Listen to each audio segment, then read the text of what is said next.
When I was little, my mother constantly said bad things about others. She believed that, even when someone was kind to her, there must have been some plot behind the nice gesture. To sum up what she talked about every day, there are only evil people in this world. In kindergarten, mothers would fix a lunchbox for their kids and the kids would have it with their classmates and their teacher. At one lunchtime, when I was opening a lid of my lunchbox, I inadvertently dropped it to the floor without having a single bite and it overturned there. I lost my lunch.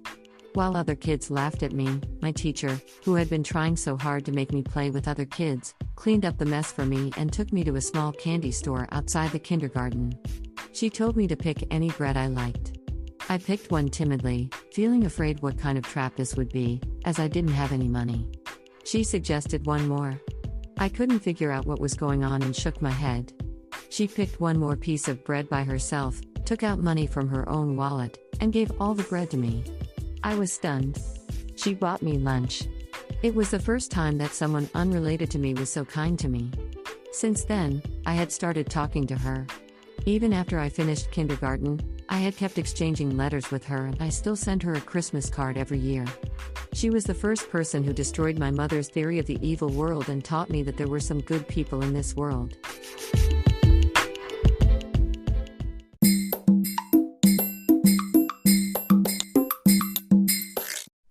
Audiobook, Japanese Dream by Hidemi Woods on sale at online stores or apps. Apple, Audible, Google Play, Nook Audiobooks, 43 available distributors in total.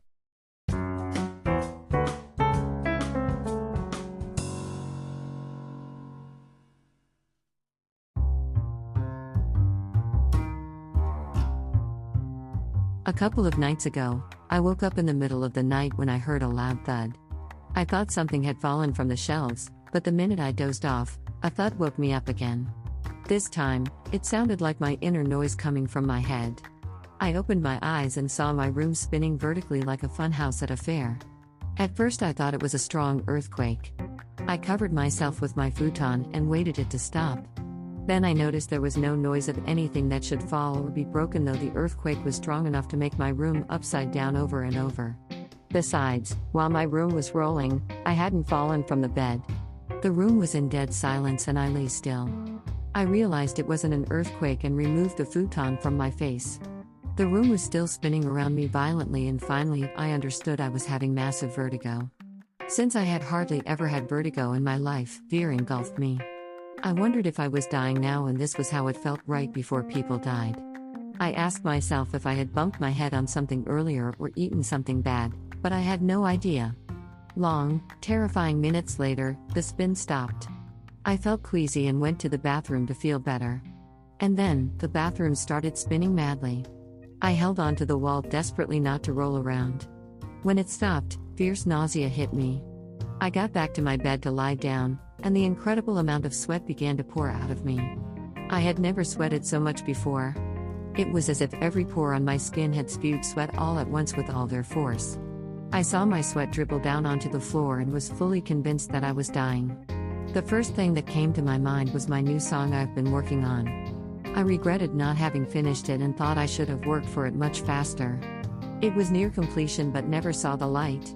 I even thought of booting up my computer and setting the song up so that my partner could play it back as it was completed so far. Instead, it occurred to me to leave a last note to him. I rummaged out a piece of paper and wrote down how and what time I died. I also tried to leave some messages for him, but nothing came out but fear. I just scribbled casual words and a weird doodle and went back to bed. Feeling extremely scared, I alternated between dozing off and waking up by vertigo until morning. I didn't die. Dizziness subsided and I was alive. About a week ago, my partner told me that I might die soon because of my continuous lack of sleep. I've exercised at the gym in the morning every day for over 1 year and regularly had to shorten my sleep for that.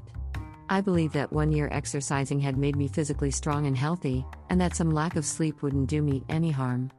I was wrong. I think my lack of sleep contributed that scary near-death experience. Or, I was simply under hypnosis of my partner's reproach.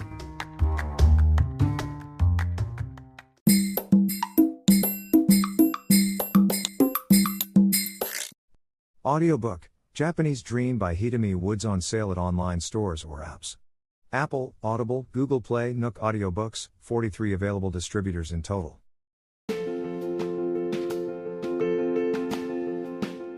Audiobook, The Family in Kyoto, One Japanese Girl Got Freedom by Hidemi Woods on sale at online stores or apps. Apple Books, Google Play, Audible, 43 available distributors in total.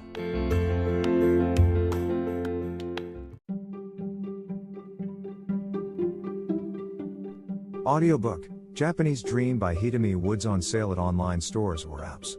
Apple, Audible, Google Play, Nook Audiobooks, 43 available distributors in total.